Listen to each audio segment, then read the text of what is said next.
In today's episode, we sit down with Anna Szpunar. Born and raised in London to a Polish family, Anna always knew she was meant for more. After her first trip to New York, she felt it instantly. This was home. She spent over 20 years leading ad sales and magazine publishing with global brands including American Airlines, KLM, and Amtrak. Anna finally took a bold leap. Experiencing immigration as a senior leader pushed her to reinvent herself, launching an executive coaching practice for professionals relocating internationally. If you ever felt a need to start over, take a risk, or build your own American dream, this conversation's for you. So I was born in London, in the UK, to Polish parents. Ever since the first time I came to New York, I got off the plane and instantly just felt like one day I was going to live here. So first time I came was with my sister. We had like a really fast 48 hours in New York, and it would always be my dream to come. As soon as I got here, I was like, there's no rush. There's no rush to do everything because I knew I'd be back.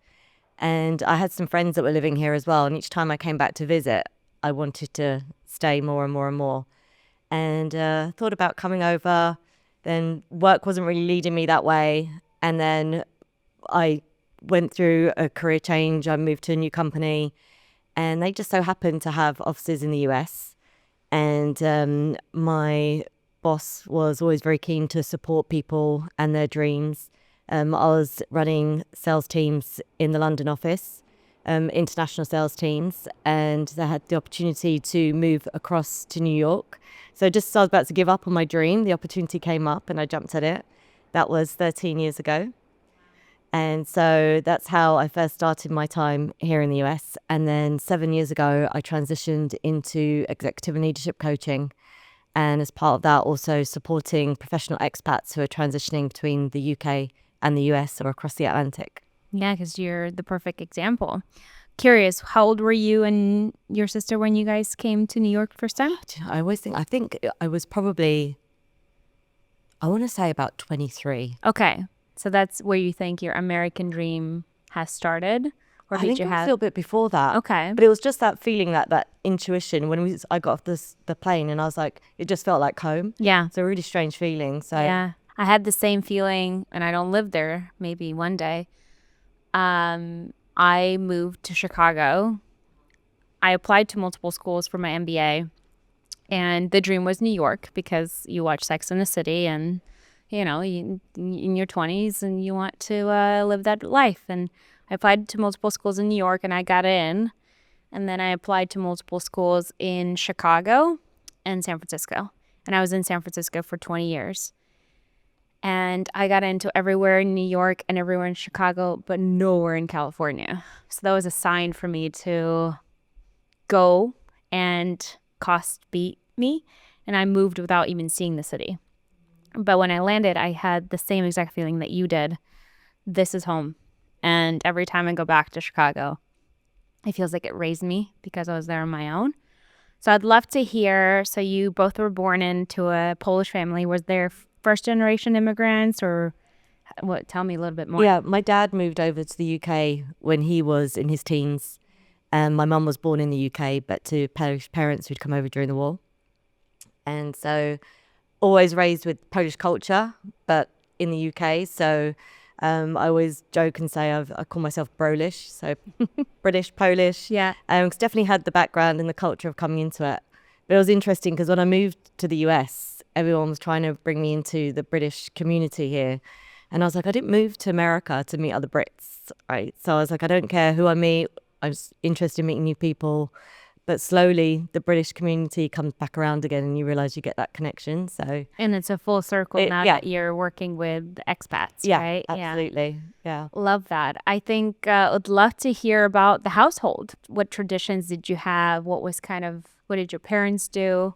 Yeah, well, my mum was a teacher. Mm-hmm. My dad he had a company, which was a fire alarm company, which I think it was his first job out of college, and he stayed with the company and eventually it became his business as well.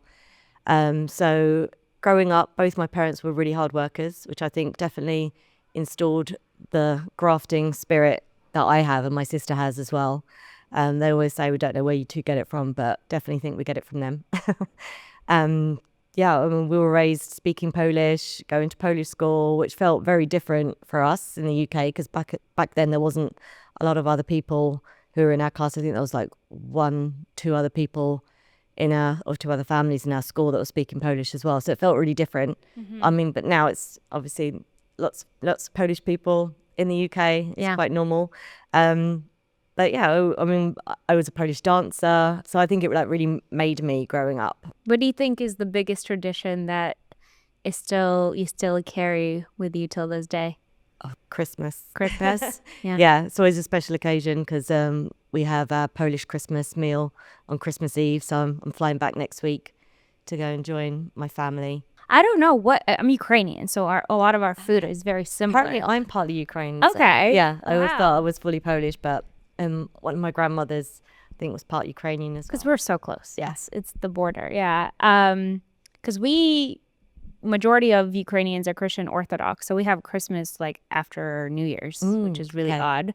But being an immigrant, I've adopted all the holidays that I love, and Christmas became near and dear to my heart in the U.S. So I'd love to hear what's the special Christmas dinner. On Christmas Eve, traditionally you're not supposed to eat meat. So there's 13 different dishes that we have, and it's like fish dishes. There might be salads. There's pierogi. There's beetroot soup. So all of my favorite Polish dishes, shall we say? My grandma taught me how to make pierogies. What's your favorite filling?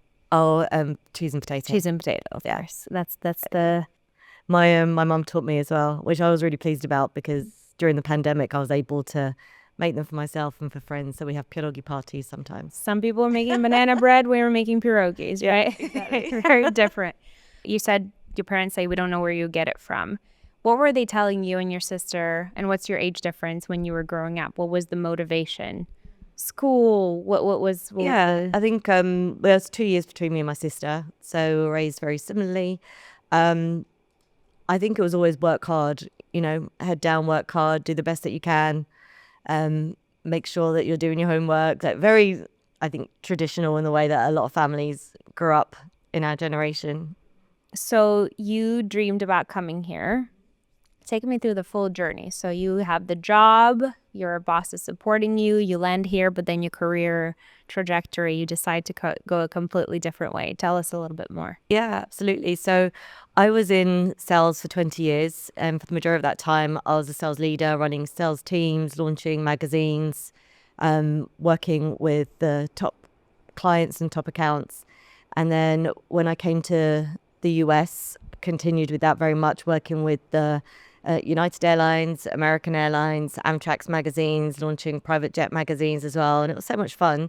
But I think when you come here, you work, obviously, you run into the city and you're working really, really hard, running to meetings. And when you're on your own, you're getting to know people. And I think like your work life becomes your social life becomes your work life. It's super intertwined. And so it's a lot. Yeah, it's really full on. And being in a sales environment is obviously a lot of pressure there, multiple deadlines all the time.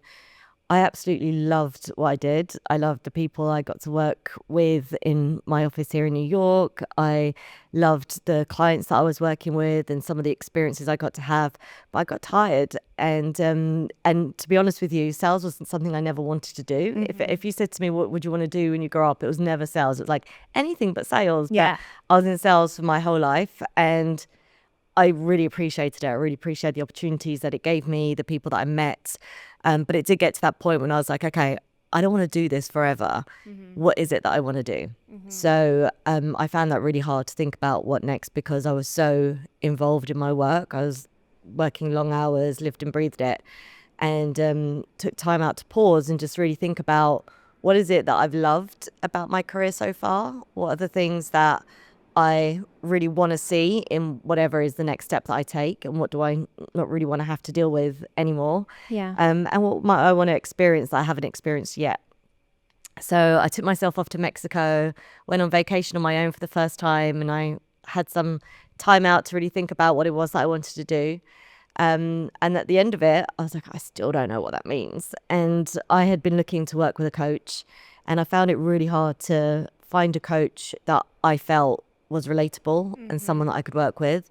And a friend of mine had invited me to join her on a yoga weekend, and there just so happened to be a coach there. And so I was like, okay, I'll come. maybe I'll get to talk to this coach. And I really liked her, and I got to talk to her.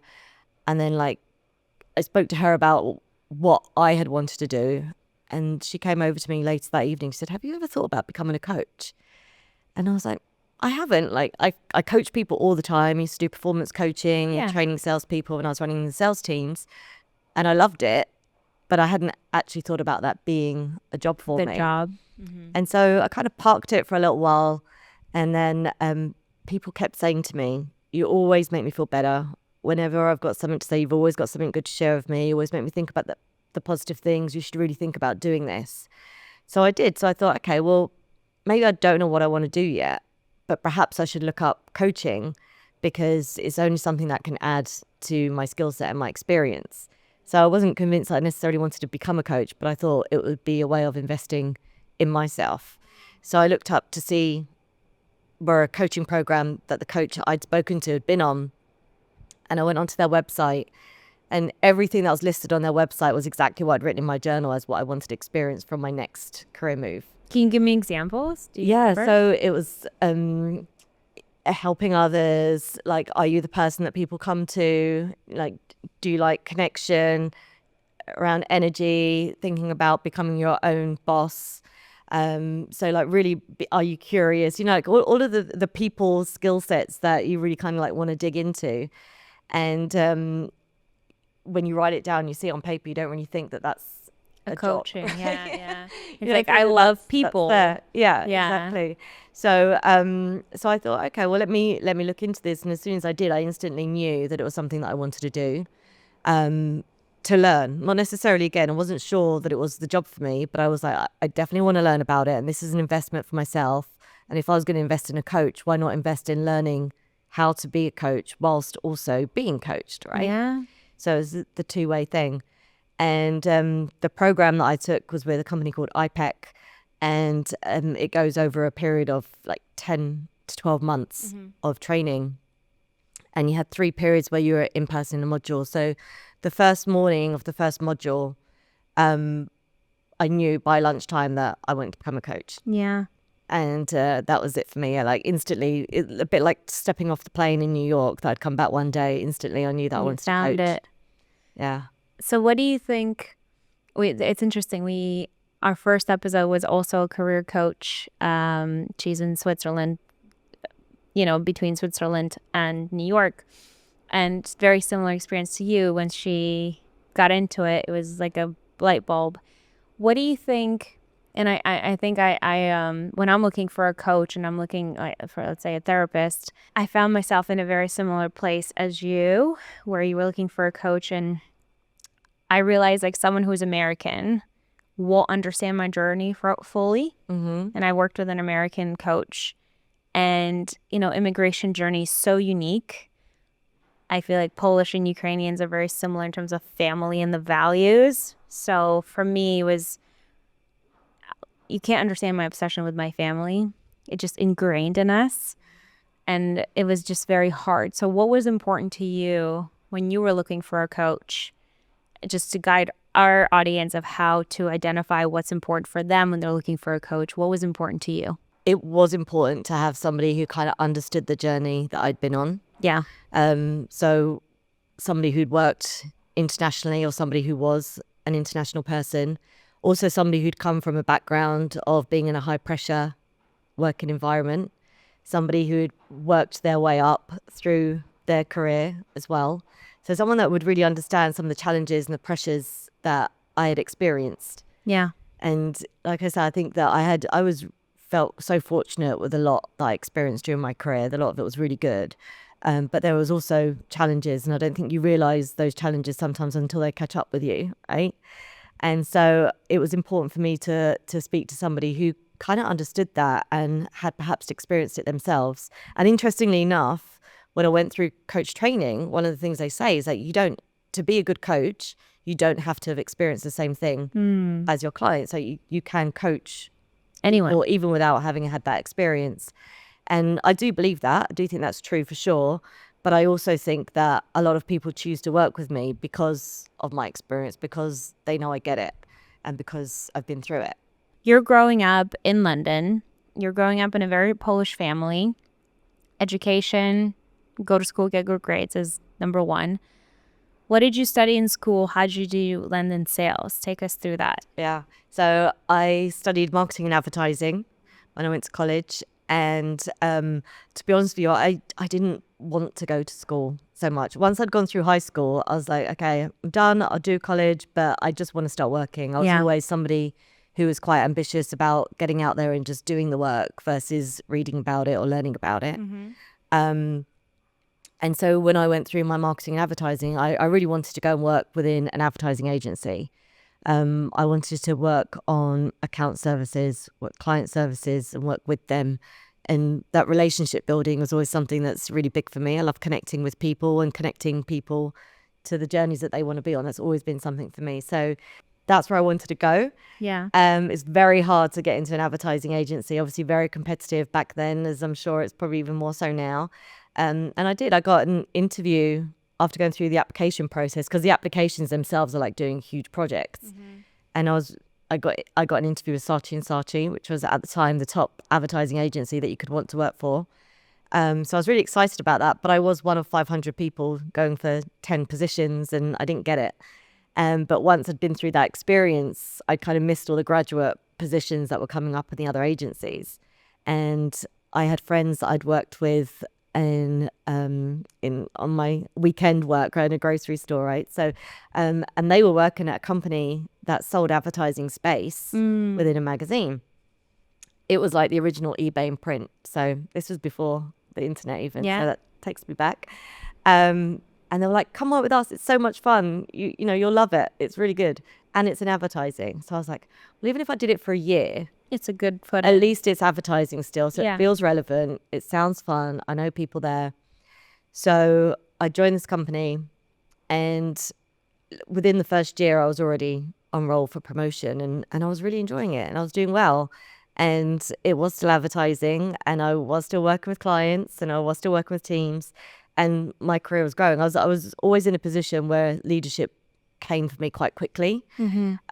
Before I knew it, I was there for 5 years, then 6 and 7 and 8. So I was actually there for like 9.5 years, I think it was.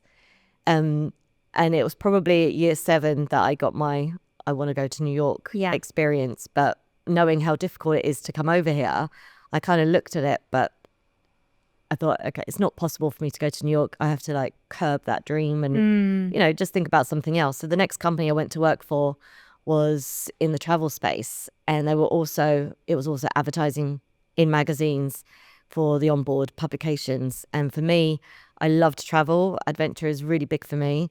And every time I got on a plane, I would always pick up the in-flight magazine. So even if I'd bought 5 magazines at the airport, I would always take the in-flight magazine. One. So I said, if I'm going to move, and at this point as well, to be fair, at this point, the internet was taking off, right? So everybody was moving into digital. I could have moved into digital, but I really loved print. And so I decided to move to the new company that were publishing print magazines on the airplanes. So I was like, it's a win-win for me. It's print. I love these magazines. Yeah. I get to go on the airplanes. And that was a fantastic experience because I was running 3 magazines in Europe before I moved over here. So I was very much always living internationally and traveling to Belgium, Africa, Holland for work. So that was always really fun. And then when the opportunity came to me to New York, people were surprised because I am so close with my family and because I am so close with my friends.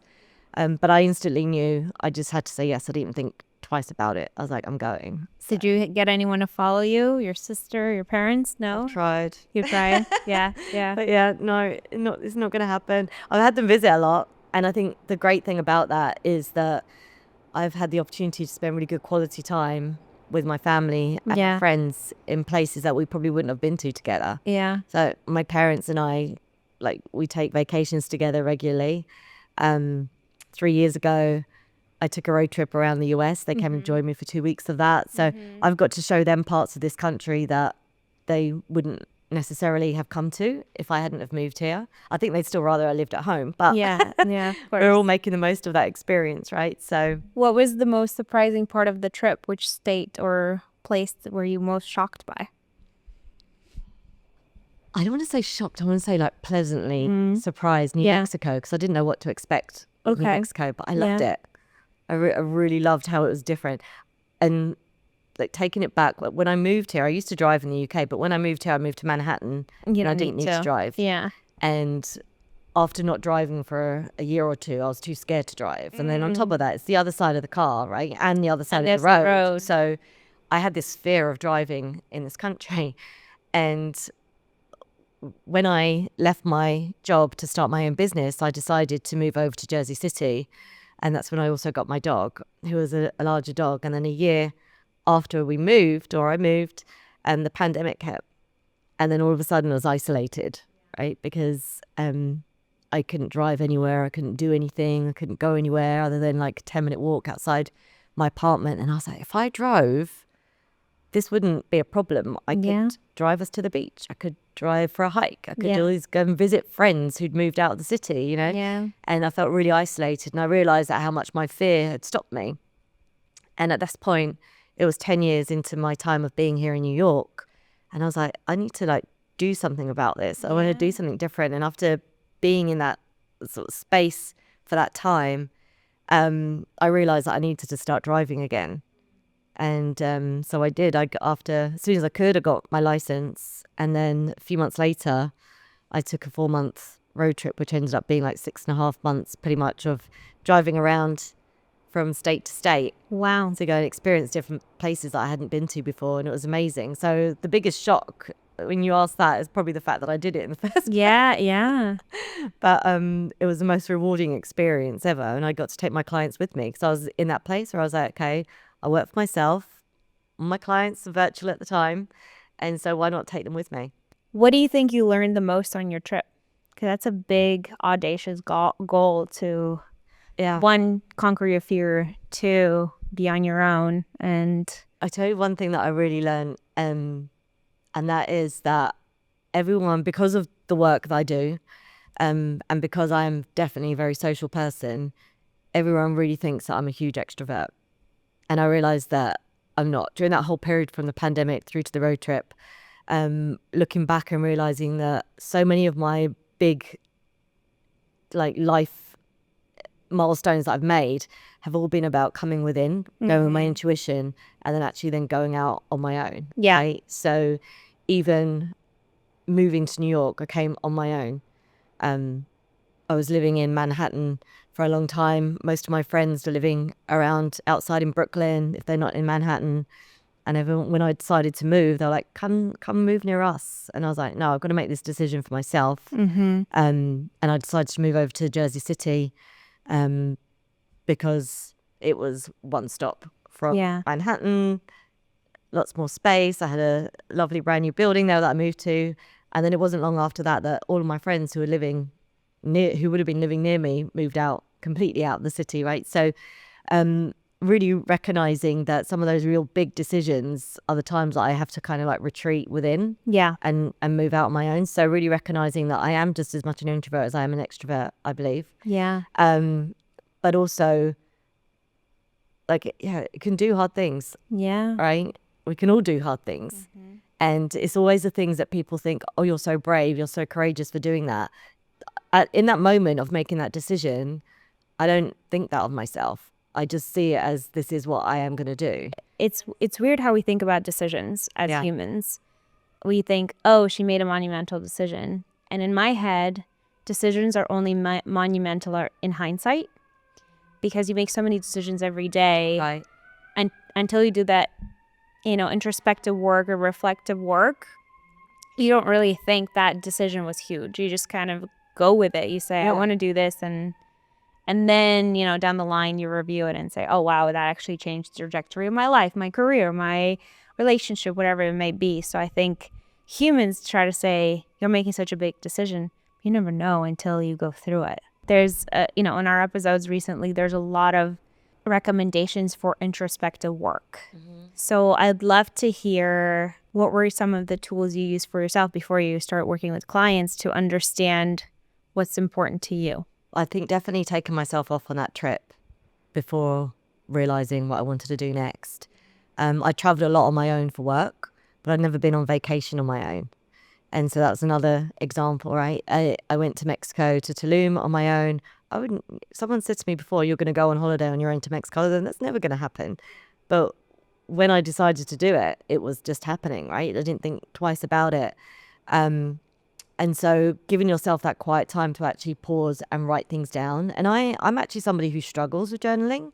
I've always tried to do it, but it doesn't always come naturally. And I don't force myself to do it now. I kind of like do it when I feel like I need to. But I do a lot of writing. I do a lot of lists and thoughts and putting things down there in that sense. So I think like really being able to sit with yourself without any distraction and just really non-judgmentally let it come to you and just write it down. Like, what is it that you want? What's your gut telling you? Yeah.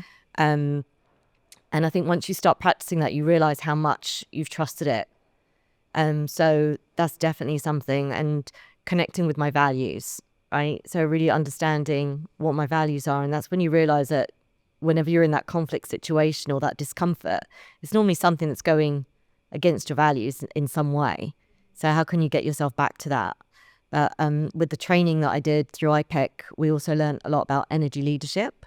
And that's really understanding how our personal energy is working for us and how it might be working against us. It's all the understanding around our attitudes and behaviors and our thoughts and how they all lead to the outcome. Yeah. So definitely by going through that course, that was a whole lot of introspection. Give me a little bit more, because I think this is really interesting. We never talk about it. Give me examples of energies. Like how do people define what that looks like? Yeah, so there's two different types of energies. There's anabolic energy, which is the uplifting, growth-orientated energy.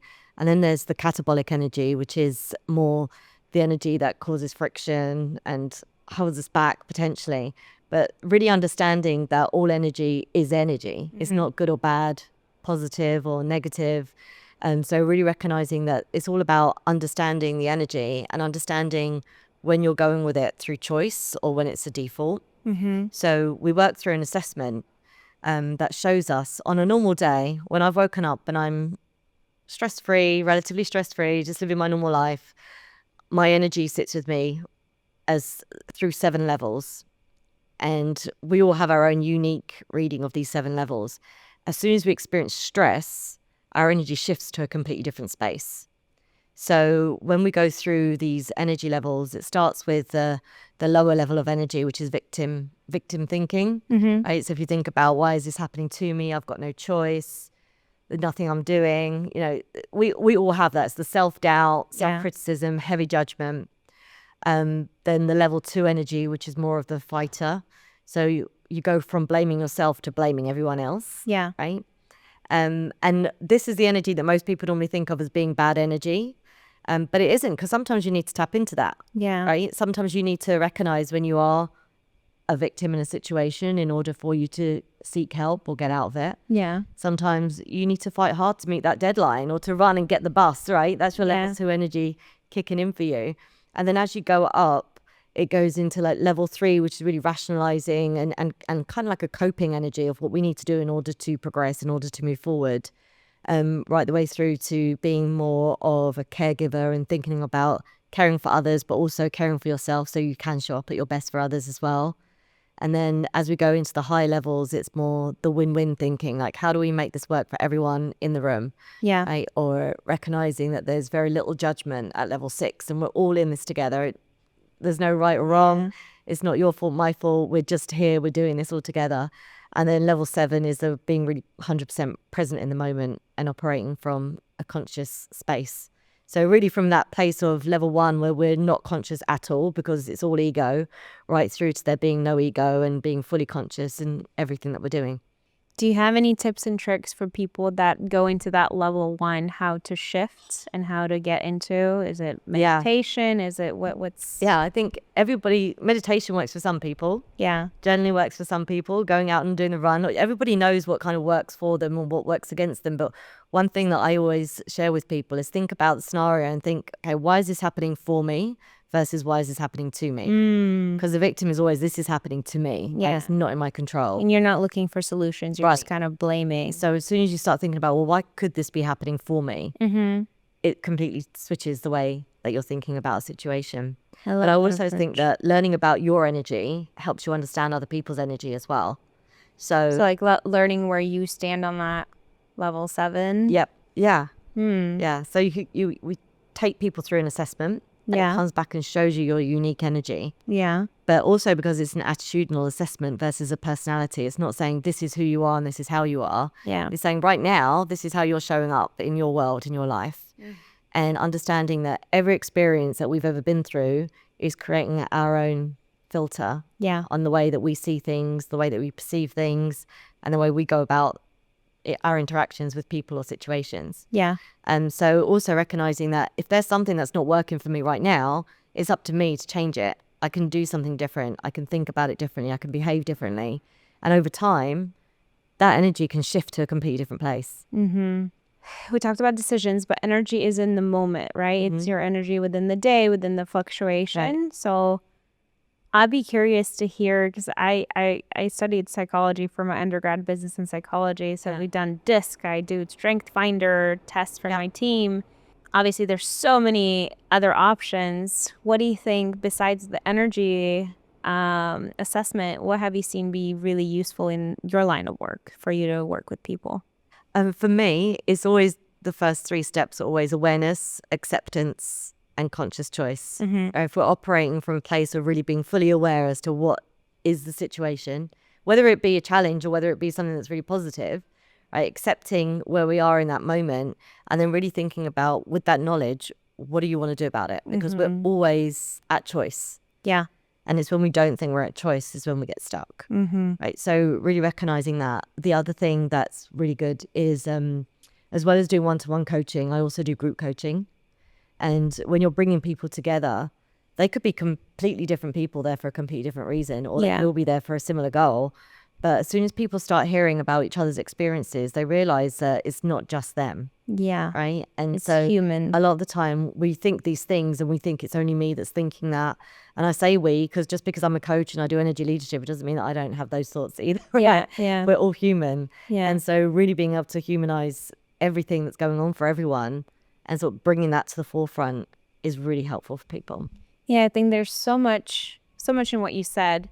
There's a lot of people craving connection and craving to be understood. And our world has gotten so much more complex and the pressure seems to be intensified nowadays. In our world where we come from, our families, I mean, my parents still don't know what, head of partnership really is, what a podcast is. They know lawyer, doctor. Yeah. So I'd be curious, what drove you to make the shift? And how did you build confidence to really become the executive coach? Yeah. I'm smiling like this because everything that you just said is aligned with exactly the conversations I've been having recently is connection. And I think that people are craving it, people are missing it.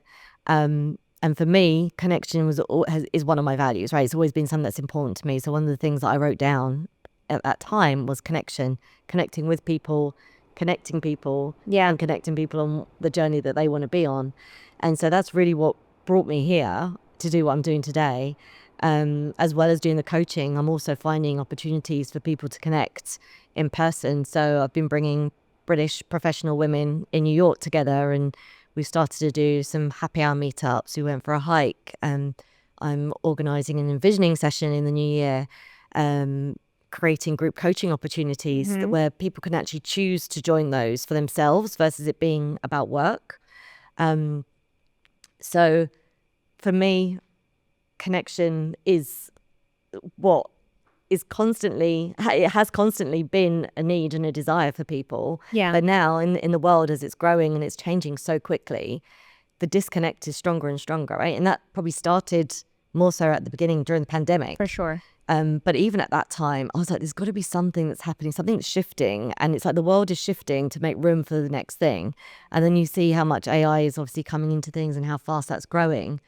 But also the way that people are socializing, the way that people are working is coming away from that connection. But I feel like people are trying to pull back to it now. Yeah. So if I can find ways to help people connect with real people. Yeah. And I'm not saying that all of the technology, I think that's amazing. And I think definitely we need to embrace it and work with it.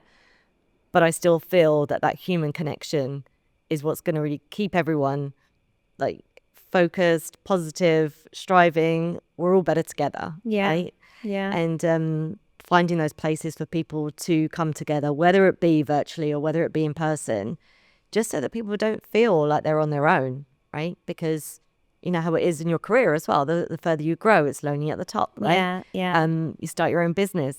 It's a lonely business to do, and everybody goes in different directions with their career, and everybody gets caught into their career, and then they find themselves on their own, and they don't know what other people are going through. But you can just throw a group of people together and talk about it, and it just changes things. So I ran a group coaching for women this year called She Thrives 2025. I love that it's aligned. Right, That's such a small, yeah. And I like to have intimate groups because I feel like it's much easier for people to get deep. And I think when people are committed to that journey, they're in it for themselves, but they're also there for each other. And this week we had our last session, and I asked everybody, you know, what are some of the things that you got from this experience? And the number one thing that they said was friendships. And they're like, I never expected to be coming into this and coming out of it with such solid friendships. Yeah. And to think that at the beginning of this year, we were all strangers. Yeah. And I was vulnerable. I managed to say things. I heard you. I realized I was not my own. But also, we're friends now. Yeah. And like two of the women lived in the same building. They didn't know each other at the beginning of the session. Wow. And then a few weeks ago, they were spending Thanksgiving with each other. Wow. Right. And they're like, I know this is solid friendship that's going to go on forever. And I didn't know that I needed it necessarily. Yeah, I think there's so much in compartmentalizing the experiences. Yeah. Like, I feel like it's a bigger hybrid now. Maybe I'm feeling it acutely because of where I am in terms of my career, my life, but it just seems that it's overwhelming. Like we look for, if I look into books, and it's you know, there's a book about getting better at your career. There's a book about self-help and finding a therapist. There's a book about it's like nuanced, where we're so much more complex as humans. And I do think, to your point, where we feel like we're alone in all the experiences, if you think about it, you know, we're building a career, we're having our own ambition, you know, we're building families in some cases. In some cases, we're just learning how to date. And all of those experiences, for some reason, in external world, seem to be disconnected. But I think when you bring people together and they start sharing the complexity of their lives, it creates that community. And it just seems to me that life feels a little bit more like on steroids versus before the pandemic. It felt that my connections, and that may be my unique experience, but I'd love to hear your, because you're building these communities. I had more time then to slow down and build my connection with my coworkers, my friends, or my family than I do now. And is this how, what are you seeing in the community? What are the trends? Yeah, I think it's all different, right? Because some people are back at work full Yeah. time and they have those connections. Some people are hardly in the office, or people going to the office at different times. They miss that chat, the banter that you get when you're in person, or the people that you learn from when you're in person as well. But also, I think there's got something to do with it. As we get older, different things come into our lives and priorities become different for everybody. So there's something around that as well. But I think that, I don't know if I'm answering the question completely here for you, but I think it really is. It's individual. It's everybody's individual needs. So you go and try things that are different and see what works for you. And I think there's so many things that, when it comes to books, this is how to behave, this is what you should be doing, this is how to go about doing that. But in all honesty, it takes a good couple of years before those books get published. And the world's changed by the time very quickly it's come out, right? So, and there's a lot that's different now that wasn't there when that book was written or that article was written. Not to say that it's all out of date, but I mean, I always think it's really interesting. I did a happiness studies course as well, and I think it's interesting how things that were said by the great philosophers all those moons ago are still so relevant today, and they didn't have it. I have to deal with half the things that we had to deal with. But I think there's a lot that goes around from shoulding, and that's also what makes people feel inadequate or wrong. And coming back to this group, like one of the women in the group was seeking work, right? She was out of corporate work, and she'd been out of corporate work for a while. And she was doing things that were kind of like keeping her busy during that time. But coming through the group, she actually realized that, I'm doing exactly what I want to be doing. Yeah. I don't have to go back to the corporate world. I actually don't really want to. I just thought that's who I was. What you need to be doing. But now I realize that what I'm doing today is exactly what I'm doing. And actually I can do multiple things and I can go in and out of what I choose to do. So just really seeing that shift in thought, and that comes from being able to say something out loud in a space that nobody's judging you. Yeah. But in a space where people are listening. I think you're creating a bit of two dimensions here that you're sharing with our audience, but I want to make sure we make it practical. And I'm with you. There's so many journaling options. Like I have the Oprah's book to build the life you want. I've bought so many of these journals, the 5-minute journals, and they never made it, like I've done it for a few days, but they never made it stick for me. So I've actually created a workbook for 5 days to keep it super simple. And I learned, I've always liked to write down, but I've learned to journal. And some of the things that I noticed, and I've been doing this for the last 10 years, where I love to sit down in December or January and really write down like the most ambitious, ridiculous things I want to do.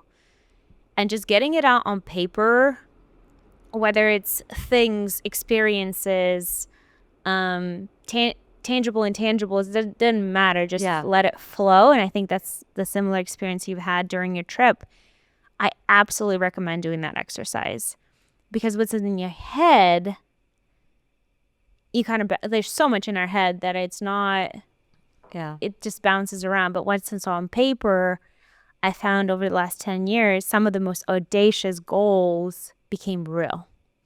So I'd love to hear your tips and tricks of, I think it's woo-woo manifestation and all the goodness, but I have got some stories around that. So the same boss who brought me to New York, that year or the year before, when he'd asked everybody what their dreams were, and he'd suggested that we write a letter from the future. I love that. So a letter from a year ahead. And in my letter, I was like, so I'm sitting here overlooking Central Park from my apartment. I'm now living in New York, and wrote this letter, and then you put it away and you never look at it again. Fast forward, I'm in New York and I'm asked to do an entry for the company's newsletter. Let everybody know what it's like. Let's inspire people to want more in their careers and everything. Write a letter what your experience has been like. And I was like, I don't know what to write. I haven't written anything like this before. And I was like, let me go and see what I wrote in my letter, because I know I mentioned New York. And so I went back to my letter, and the letter was written on exactly the same day, a year before I was sitting on a plane moving to New York. So literally, I think it was like August 12th, and a year later, I was on a plane coming to New York, right? So just putting it out there and saying it, you never know. Fast forward, when I was in the coaching, and this is also, after that, I obviously did a letter from the future every year, but it was also something that my coaching school did as well, right? Write letter from the future. And so I introduced that into a visioning board exercise that I created. And then that was actually the first time I was running it for a group of friends, actually, as a test trial. And it was also the first time I'd ever create a vision board for myself. And coming back to the dog situation, when I was living in Manhattan, I actually found it really hard to rescue a dog. I did everything, and I've had dogs before, like I'm a good dog mum, Yeah, you know what to do. There was it was so hard, and it was so hard to rescue a dog. And so when I moved to Jersey City, I was like, okay, this is the year. Like I knew my building was going to allow it, everything was going to be fine, size wasn't a problem. So I was going through my vision board, I'd written my letter, I'd named my dog, and then I cut out a puppy. I found a puppy in a magazine, just stuck her in the middle of the vision board, and then that was one thing. Never really thought about it. A few months later, I was at Dr. Palooza, and I was going to get small to medium-sized dog. And I think it was like a spaniel mix that I'd planned to go and get from this company, this rescue company. And I got there, and they're like, oh no, those dogs have only just arrived in New York. They're not ready to go yet. And I was like, my heart was telling me I'm taking a dog home today. Yeah. And I said, have you got any other small to medium-sized dogs? And they point to Chocolate Lab. Yeah. And I was like, yeah, that's not a small to medium-sized dog. But I had always wanted a Chocolate Lab. But being smart. My first dog was a lab and she'd eaten the house and I was like, don't need that. But took her for a walk. Long story short, I decided that it wasn't the best idea for me to get the dog, but I wanted to just go back and say goodbye to her. And as I went to go and say goodbye, she kind of just looked at me and I looked at her and I looked at the woman. I said, I'll take her. So she came home with me. And then I realized that she was exactly the same dog that was on the center of my vision board. Wow. Exactly. It's nuts how similar they are. So I do really believe in the power of manifestation. But also, like, don't get attached to it. Don't get attached to the outcome. Put out there what you want and then just see what happens. See what comes back to you. I think the best recommendation I've gotten that resonate with me, which is super, super, super silly and simple, is if you think about, you know how we order things on Amazon? We order it, click, and we just kind of let it go. Yeah. And we don't really check when it arrives. We know it's just going to arrive. Yeah. To treat manifestation that way, just write it in the same way you click buy now. Yeah. And let it go. Let it go. You know it's going to come. There's no pressure. And I loved it. It was like the most simple, because I think when you dwell on it, I've found myself that, and I can give an example. All my stars were aligned for this dream job that I saw. I was in partnerships, I was working in the Salesforce world, and this dream job came up, and the dream job was being director of partnerships for a nonprofit side of Salesforce arm. And I always wanted to mix partnerships, nonprofit, and doing something good. And it was perfect. I knew the CRO whose daughter worked for me. She knew me, so that was my reference in. That was a big plus. I knew people that worked within that side of the arm, so I could prep and pitch and learn. The recruiter was amazing to me. She became a dear friend of mine. So all stars were aligned. But I felt in my gut that it wasn't it. It was all coming together. The money was good. The role was ideal. And I was dwelling on it too much. I was dwelling on it because it was just too much. And then I remember I've passed everything to the last interview where it's a panel and it's like the last sign off. And I remember entering the room and it was 3 people doing the panel. I was prepared. I knew the slides. It was literally the slides from the company. I had the prep from the best people that work there. And I sat down and I did my presentation and I just knew that one person didn't like me, for whatever reason. So I just remember that moment, dream job, not letting it go. And it was like the worst experience. And then 6 months later, this opportunity came up, much higher role, vice president role. I'm 26 years old at that time, which is, being a vice president at 26 is insane. And I remember just writing it down and saying, whatever happens, happens. And it happened. So it's a weird mentality thing, but what do you think it is? Because you worked with so many people. Yeah. I can't say specifically what it is, but I just feel like when things are meant to be, they're meant to be. Yeah. And so, like, even with this New York situation, like I said, I was looking for loads of different ways to get there. And it was actually the year that I was like, if I don't move by the time I'm 35, Yeah. I'm going to have to think of a new dream. Yeah. And then I turned 35 and a few weeks later, I was like, oh, the opportunity is here for you. I was like, okay, right? So I just believe that if things are meant to be, they're meant to be. And if things aren't going the way that you want them to, trust the process, right? Trust that it's happening in some way. And it's redirecting you to where you need to get to. So you redirected your career. Yeah. And you got into this training. And I think there's all this perception, like me going and becoming vice president, or you going and starting the coaching side of your career. It's hard to go from something new to an expert. Mm-hmm. So I'd love for you to take us through that journey of how to gain the confidence, because you work with so many different people. Yeah. Because we miss the middle part. We miss the uncomfortable part sometimes. Yeah. We just want to see the success, right? Like that 30 second of 15 second of fame. That's the perception we have in the world right now, is that you can record this video and become rich. Mm-hmm. But it takes a lot of hard work. So take us through that experience and what should people think about as they're shifting in their careers? I think really recognizing that most of the time when you become like an executive, or you've been in your career for a long time, like you're an expert in what you're doing, right? But as soon as you pivot, as soon as you change, you're starting fresh again.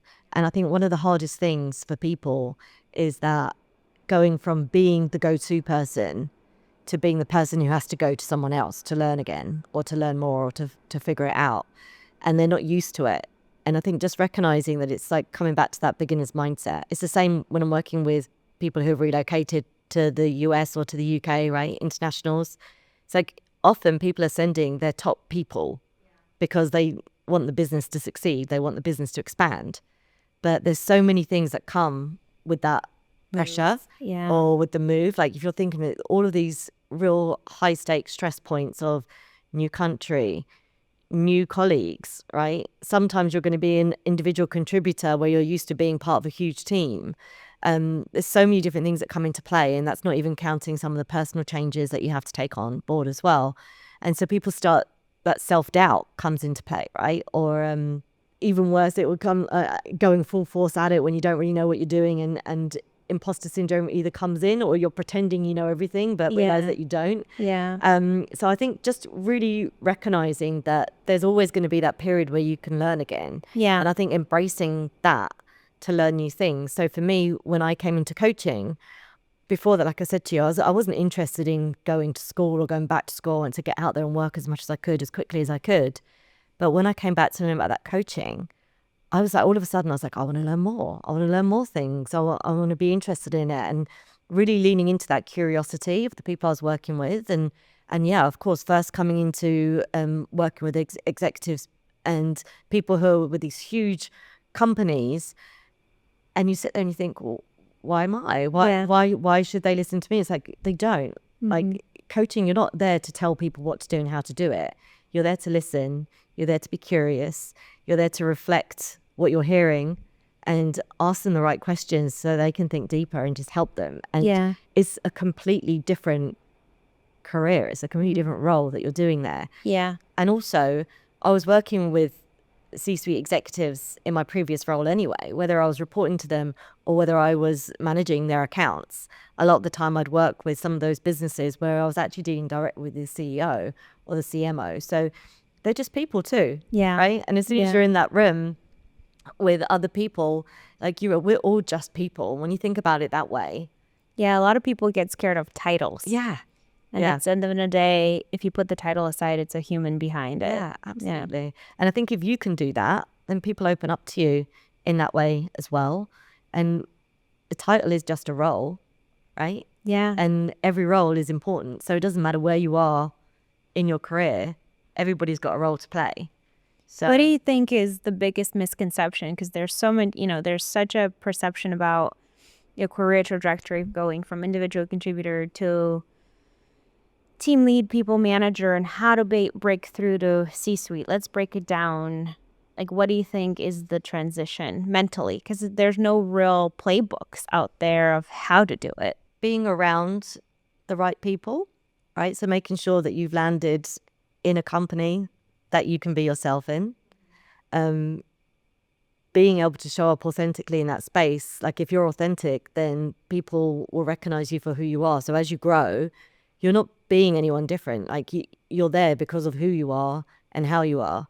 And as soon as you start trying to behave differently because you don't think that you are that right person, that's when things aren't going to pan out for you, right? So just really trying to embrace being yourself and being authentic in everything that you're doing. So I think that's something that's there, and listening to your gut, making sure that you are aligned with your values, because if you're in a business that isn't aligned with your values or working with people that aren't aligned with you, then it's going to be hard. I'd love to ask you my favorite question. What are your 3 rules to thrive? Do what makes your soul shine is my mantra, right? So love what you do, and make sure that you're checking in on that on a regular basis. Surround yourself with people that support you and that you support, right? So be each other's cheerleader and recognize that you are better together. be open and curious to the journey. I recognize that it's going to be hard. It's not going to be easy all the time. And when a challenge is happening, what is it that you need to pay attention to? Love it. Thank you so much. Thank you for joining us today, and thank you you for sharing your journey with us. Thank you so much. Thank you.